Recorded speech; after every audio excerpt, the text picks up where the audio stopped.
Las misericordias de Dios se renuevan cada mañana.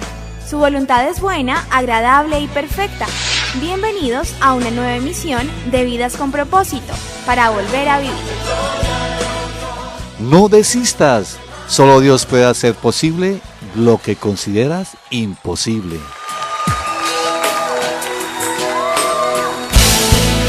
Hola, muy buenos días, bienvenidos una vez más a Vidas con Propósito para volver a vivir. Les saluda Oscar Plata. Hoy es el día de teología pura, pura teología, y damos inicio a una nueva serie titulada Atributos Divinos. Compartiremos el primer tema de esta serie. Tú nos creaste con un propósito. Y el primer tema que vamos a compartir en esta mañana es omnipotencia. Dios no pierde, así que esté atento a este interesante tema y esta serie que iniciamos a partir de hoy aquí en el dial 1020 AM de Radio Primavera. Y para responder a este interesante tema está, como de costumbre, Ángelo Becerra, pastor de la comunidad Vida con Propósito, Iglesia de las Asambleas de Dios de Colombia. Buenos días, Pastor Ángelo. Buenos días, Oscar, y buenos días, estimado oyente. Gracias por escucharnos. Esperamos que con esta serie de atributos divinos su merced pueda crecer en el conocimiento de Dios. Anunciaremos tu gran voz. También nos acompaña Erika Carrillo, líder de la iglesia en el municipio de Piedecuesta. Buenos días, Erika. Buen día, Oscar. Buen día, pastor. Y a Gonzalito, que todos los días nos acompaña. Y a los amigos también. Agradecida con Dios por esta oportunidad para compartir con ustedes. Apreciado oyente, usted puede volver a escuchar el tema de hoy y todos los temas de esta serie a través de nuestro canal en YouTube, escribiendo en el buscador de esta página Comunidad Vida con Propósito. Encontrará los diversos temas y series emitidos en este espacio y lo puede hacer en cualquier horario y también compartirlo a otros. Estás escuchando Vidas con Propósito, para volver a vivir. Pastor Ángelo, ¿por qué razón consideró importante que en Vidas con Propósito trabajemos la serie Atributos Divinos? La principal razón es por el desconocimiento que hay de Dios en el pueblo de Dios, Oscar. Mire, es preocupante y a la vez muy vergonzoso que los cristianos que decimos seguir a Dios y que contamos con la revelación que Dios ha hecho de sí mismo en la Biblia, digamos cosas de Dios que no son ciertas. Es preocupante que muchísimos cristianos tengan conceptos distorsionados y desviados del Dios verdadero que revela las Escrituras. Y yo creo que es pecado que los cristianos hayamos construido a un Dios con D minúscula, a nuestra imagen y semejanza, como nos gustaría a nosotros que Dios fuera. Esta es la principal razón por la que quiero que trabajemos esta serie, y le pido pues a Dios que por medio de su palabra, por medio del Espíritu Santo, pues nosotros podamos ser fieles a lo que dice obviamente la Escritura, y de esta manera corregir tanto error que hay en las mentes y los corazones de muchos cristianos. Esto, creería yo, va a redundar en mayor gloria para Dios y en cristianos e iglesias más sanos en su teología y en su práctica y vivencia cristiana. Pastor, ¿cómo Dios se reveló o se dio a conocer al hombre? Vea, Erika, fue la voluntad de Dios darse a conocer al hombre. Él fue quien tomó la iniciativa y lo hizo desde un lenguaje inteligible o entendible a nosotros. Tanto en la creación como en la conciencia, Dios se ha revelado, pero mayormente en las Escrituras. Es como si Dios nos dijera: así soy yo. Esto es lo que se conoce como atributos divinos. Y recordemos dos conceptos teológicos que ya hemos mencionado en otros programas, y son la revelación general y la revelación especial de Dios. Pastor, recordemos entonces qué es la revelación general. A mí me gusta como lo dice el teólogo Wayne Grudem, y lo voy a citar textualmente. Él dice así acerca de la revelación general: el conocimiento de la existencia, carácter y ley moral de Dios, que viene por creación a toda la humanidad, a menudo se llama revelación general, porque viene a toda persona en general. La revelación general viene al observar la naturaleza, al ver a Dios influyendo directamente en la historia y mediante el sentido interno de la existencia de Dios, y sus leyes que Él ha colocado dentro de todo ser humano. Esta es la definición que da Wayne Grudem. Es decir, en la revelación general, todo hombre sabe que existe Dios. El Señor mismo ha puesto ese conocimiento en el interior de su corazón. Además, al observar la naturaleza, el mismo cuerpo humano, y también al ver cómo Dios ha trabajado y sigue trabajando en la historia de la humanidad, pues el hombre debe llegar a la conclusión que es imposible que Dios no exista. Pastor, entonces, ¿qué es la revelación especial? Bueno, ya vimos la general. La especial, otra vez quiero citar a el teólogo Wayne Grudem. Él dice así: la revelación general es distinta de la revelación especial, que se refiere a las palabras de Dios dirigidas a personas específicas, tales como las palabras de la Biblia, las palabras de los profetas del Antiguo Testamento y los apóstoles del Nuevo Testamento, y las palabras de Dios dichas en discurso personal, tales como en el monte Sinaí o el bautismo de Jesús. La revelación especial, sigue diciendo Wayne Grudem, incluye todas las palabras de la Biblia, pero no se limita a las palabras de la Biblia, porque también incluye, por ejemplo, muchas palabras de Jesús que no están registradas en la Biblia, y probablemente hubo muchas palabras dichas por los profetas del Antiguo Testamento y los apóstoles del Nuevo Testamento que tampoco están anotadas en la Biblia. Ahí termina la cita de Wayne Grudem. Pero bueno, yo quiero aclarar algo. Hablando en términos prácticos, como nosotros no conocemos las otras palabras que dijeron los profetas del Antiguo Testamento, o las otras palabras que dijo Jesús o los apóstoles en el Nuevo Testamento, O sea, las que no quedaron registradas. por eso, como no quedaron registradas, nosotros no tenemos acceso a esas palabras, pues la revelación especial en últimas para nosotros es únicamente la Biblia, la palabra de Dios. Pastor, habiendo aclarado los términos sobre la revelación de Dios, la pregunta es, ¿qué se supone debe hacer el cristiano cuando empieza a conocer a Dios según él o según Dios se ha revelado en las Sagradas Escrituras? Pues deberíamos hacer lo que hizo el rey David, y permítame, le leo un pasaje. Segundo libro de Samuel, capítulo 7, verso 22, dice así: ¡qué grande eres, Señor omnipotente! Nosotros mismos hemos aprendido que no hay nadie como tú, y que aparte de ti no hay Dios. En este versículo David, no escatima alabanzas a Dios y menciona varios de los atributos divinos como una forma de exaltar al Señor. Recordemos que a David se le conoció como el dulce cantor de Israel, y él dice que Dios es grande, apelando pues a la infinitud de Dios. En este versículo también David dice que Dios es omnipotente, invocando pues el todo poder que el Señor tiene. Seguidamente, y para alegría nuestra, David dice que los atributos de Dios se pueden aprender. Dice, nosotros hemos aprendido. Qué interesante, ¿cierto? O sea, nosotros podemos aprender que Dios no tiene igual, como lo dice allí en el pasaje. Lo que nos habla entonces del atributo de la singularidad de Dios frente a los dioses creados por las manos o la imaginación humana. Y David concluye en este versículo diciendo que no hay nadie como él, como Dios, mostrando la supremacía del Dios de Israel. Todo eso David lo dice en un solo versículo. ¿Se imaginan todo lo que nosotros podríamos aprender de Dios si estudiáramos los atributos divinos en todas las páginas de las Sagradas Escrituras? Yo creo que el conocimiento de Dios sería enorme y habría un cambio en nosotros, porque cuando yo conozco verdaderamente a Dios, en mí hay cambios. Pastor, de una manera más sencilla, entonces, ¿qué son los atributos divinos? Bueno, permítame explicarlo como dice usted, de una forma más sencilla.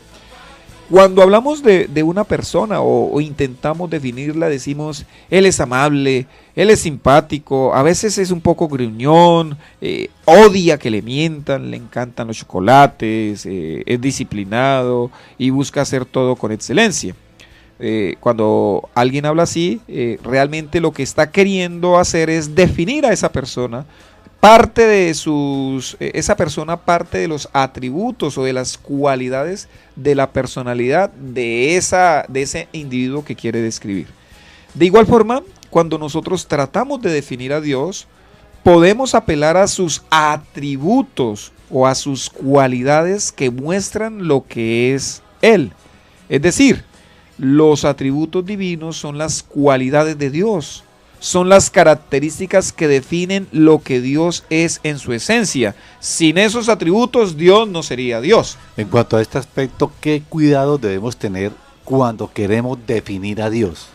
Bueno, Oscar, en la acción de definir a Dios por medio de sus atributos, nosotros debemos ser muy cuidadosos porque nadie tiene la autorización divina de especular o imaginarse a Dios. Nadie.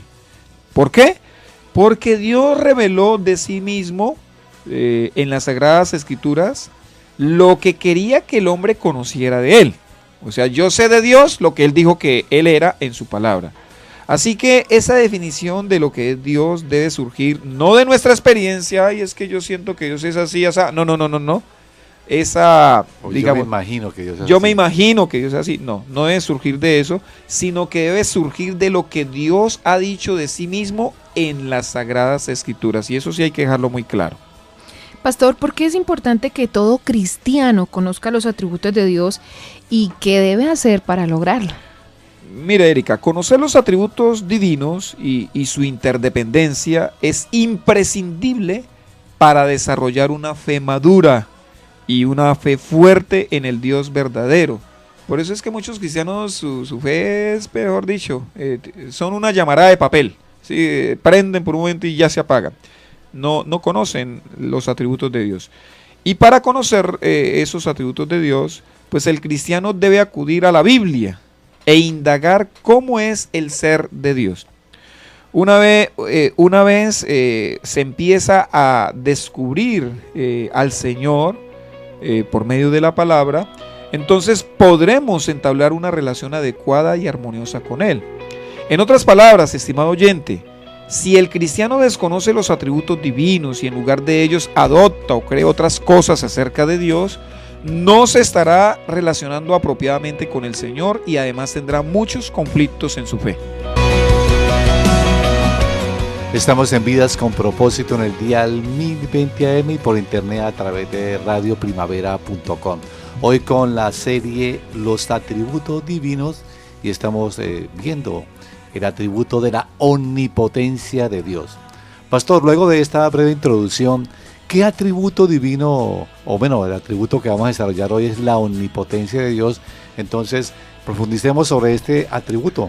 Bueno, en esta oportunidad, como usted dice, vamos a revisar uno de los atributos divinos más sabidos, pero muy mal entendido entre los cristianos, el atributo divino de la omnipotencia. Vea, la omnipotencia de Dios significa que el Señor puede hacer lo que Él quiere para cumplir sus propósitos, tal como, por ejemplo, abrir el mar rojo, hacer llover maná en el desierto, introducir a su hijo como hombre, levantarlo de la tumba, cosas como esas para cumplir el propósito. Para el Señor sencillamente no hay nada imposible. Dios ni siquiera conoce la dificultad. Así lo afirma la Biblia. Lucas 1:37 dice: porque para Dios no hay nada imposible. Para Dios, no para el hombre, ¿cierto? No para lo que yo decreto, no, para Dios no hay nada imposible. Y Génesis 18:14, la pregunta que el Señor le hace a Abraham: ¿hay para Dios alguna cosa difícil? O sea, Dios no conoce ni lo difícil y Dios no conoce lo imposible. ¿Cómo opera o cómo funciona este atributo divino de la omnipotencia? Bueno, Erika, esta pregunta es muy importante porque muchos, al no comprender la interdependencia de los atributos divinos, sacan conclusiones equivocadas de la manera como Dios obra. Por eso debemos entender que la omnipotencia de Dios, este todo poder del Señor, está ligado a los demás atributos divinos y por consiguiente podría decirse que está limitado o regulado por los demás atributos divinos. Es decir, Dios utiliza su omnipotencia en concordancia con los demás atributos que Él tiene. Por ejemplo, aunque Dios todo lo puede, Él jamás mentirá, ni será seducido para hacer lo malo, porque es imposible que Dios mienta, es imposible que Él peque. ¿Qué atributo o atributos nos aseguran que Dios no mienta, que no peque? Nos lo aseguran el atributo de su santidad, de su inmutabilidad, que también lo vamos a revisar, el de su veracidad, el de su fidelidad, por mencionar solo algunos. Vean lo que dice la palabra. El libro de Hebreos 6:18 dice así: lo hizo así para que mediante la promesa y el juramento, que son dos realidades inmutables en las cuales es imposible que Dios mienta, tengamos un estímulo poderoso los que buscando refugio nos aferramos a la esperanza que está delante de nosotros. Y Santiago 1:13 dice: que nadie al ser tentado diga, es Dios quien me tienta, porque Dios no puede ser tentado por el mal, ni tampoco tienta él a nadie. Apreciado oyente, le gustaría conocer un poco más a Dios, quisiera entender más la omnipotencia del Señor. Le invito a que tome nota de las características de este atributo y lo que produce en la vida del cristiano. Así que, Pastor Ángelo, ¿qué debe producir en el corazón del cristiano el atributo de la omnipotencia de Dios? Mire, Oscar, la omnipotencia de Dios debe producir en mí confianza. En el cristiano debe producir confianza.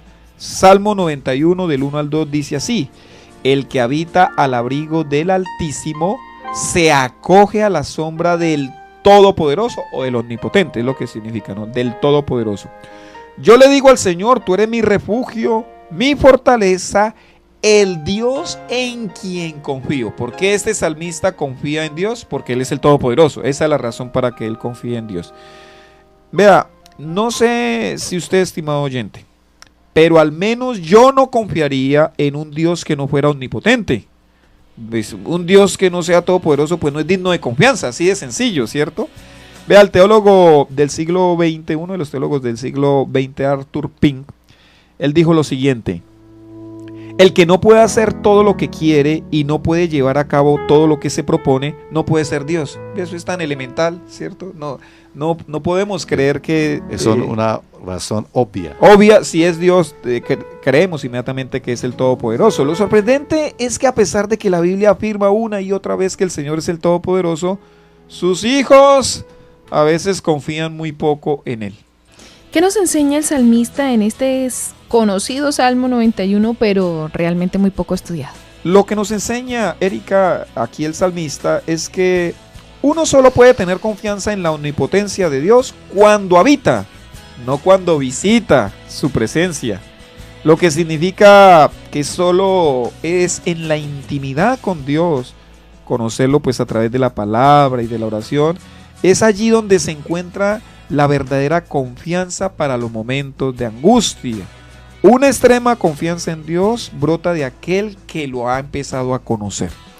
¿Qué debemos entonces entender acerca de la omnipotencia de Dios? Bueno, hay algunas verdades que debemos saber acerca de la omnipotencia de Dios para poder crecer en confianza. Así que, estimado oyente, rápido tome nota, y si no, le tocará que después escuchar nuestro programa en nuestro canal, el programa grabado. Número 1, 5 verdades que debemos entender de la omnipotencia de Dios. Número 1, la omnipotencia de Dios, aunque me beneficia, siempre Dios la usa para el cumplimiento de sus propósitos. 2, para que Dios use su omnipotencia en mi vida, inevitablemente me permitirá pasar por dificultades e imposibilidades, lo cual me llevará a confiar más en Él. Número 3, la omnipotencia de Dios nunca procurará mi mal. Todo lo contrario, aunque lo permite, lo hace para mi bien y el de los míos. Número 4, la omnipotencia de Dios es única y exclusiva a Él. Ningún ser creado tiene tal capacidad, ni siquiera el diablo. Y la número 5, la omnipotencia de Dios es la que hace posible que Él tenga absoluto control sobre su creación y sobre la historia. Sin su omnipotencia, Dios no podría decir el fin desde el principio. Bueno, pastor, estos 5 principios son muy importantes entenderlos, pero entonces yo le invito a que revisemos a través de un pasaje bíblico o una historia bíblica cómo se ve la omnipotencia de Dios.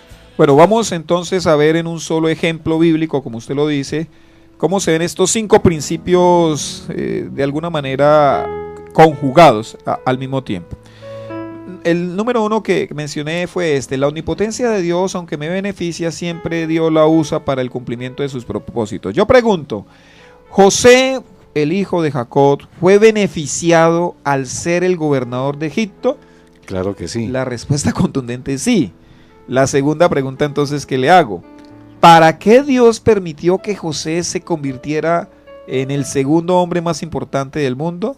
Entonces la respuesta es para cumplir con sus propósitos. Dios ya tenía un propósito. La segunda verdad que vimos acerca de la omnipotencia de Dios es esta: para que Dios use su omnipotencia en mi vida, inevitablemente me permitirá pasar por dificultades e imposibilidades, lo cual me llevará a confiar más en Él. Entonces ahora pregunto: ¿qué permitió Dios en la vida de José para que él experimentara su omnipotencia?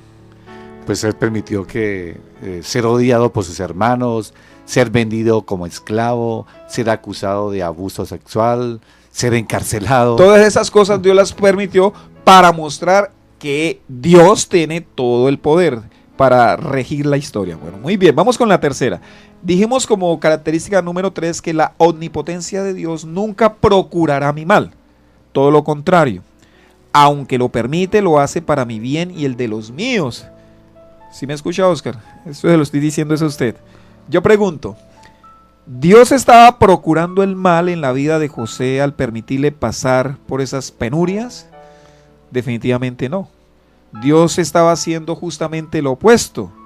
Cada penuria que pasó José lo estaba acercando más a ser el gobernador de Egipto y salvar así a su familia, conservando la futura nación de Israel. Pero José no entendía eso cuando estaba pasando por esas dificultades. Génesis 50:20 dice así, son las palabras de José: es verdad que ustedes pensaron hacerme mal, pero Dios transformó ese mal en bien para lograr lo que hoy estamos viendo, salvar la vida de mucha gente. Entonces, en medio de las pruebas, recordemos que Dios es omnipotente. La verdad número 4 que vimos: la omnipotencia de Dios es única y exclusiva a Él. Ningún ser creado tiene tal capacidad, ni siquiera el diablo. Entonces pregunto: ¿quién era el que estaba entretejiendo detrás del telón la historia de José? Pues la respuesta es Dios. La Biblia dice que sus hermanos lo odiaban y le tenían envidia. Esos sentimientos no provienen de Dios, pero aún así y con todo el mal que al parecer el diablo se había ensañado en contra de José a través de sus hermanos, Dios usó todo eso para el bien de José. Y la última verdad que vimos sobre la omnipotencia es la siguiente: la omnipotencia de Dios es la que hace posible que Él tenga absoluto control sobre su creación y sobre la historia. Sin su omnipotencia, Dios no podría decir el fin desde el principio. Yo pregunto: ¿por qué José soñó 2 veces que reinaría sobre sus hermanos? Pues la respuesta es sencilla: porque la omnipotencia de Dios haría que se cumplieran esos sueños. Solo Dios tiene la capacidad de decir el fin desde el principio. Escuchas tu programa favorito, Vidas con Propósito.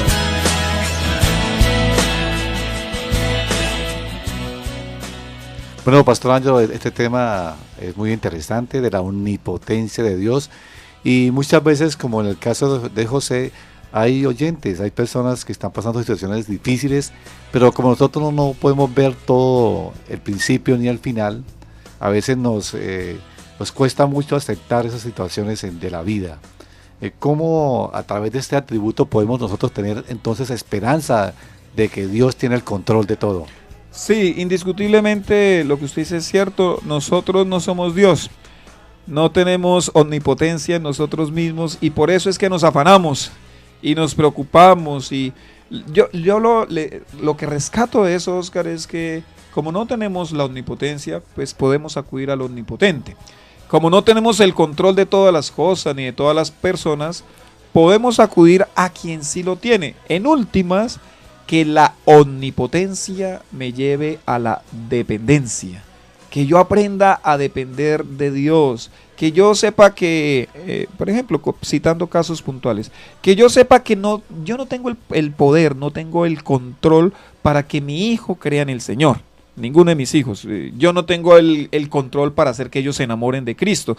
Yo como papá y soy un pastor, y yo no tengo esa capacidad. Yo puedo decir, decreto y declaro que mis hijos se enamorarán de Dios. Pues yo puedo decir todas esas cosas, pero que de ahí a que suceda, pues faltaría verlo. Yo lo que puedo hacer en mi humanidad y en mis límites es darles un buen testimonio, es enseñarles la palabra de Dios y orar por ellos. Si yo hago eso, yo ya puedo descansar y sé que el Señor hará y cumplirá sus propósitos en ellos, que pues para Él sí no es imposible hacerlo. Escuchas tu programa favorito, Vidas con Propósito. Apreciado oyente, lo esperamos mañana con la segunda parte de este tema, la omnipotencia de Dios. Él no pierde. Entonces, dentro de la programación de Vidas con Propósito, en esta franja de lunes a viernes de 7 a 7 y media, así que no se lo pierda.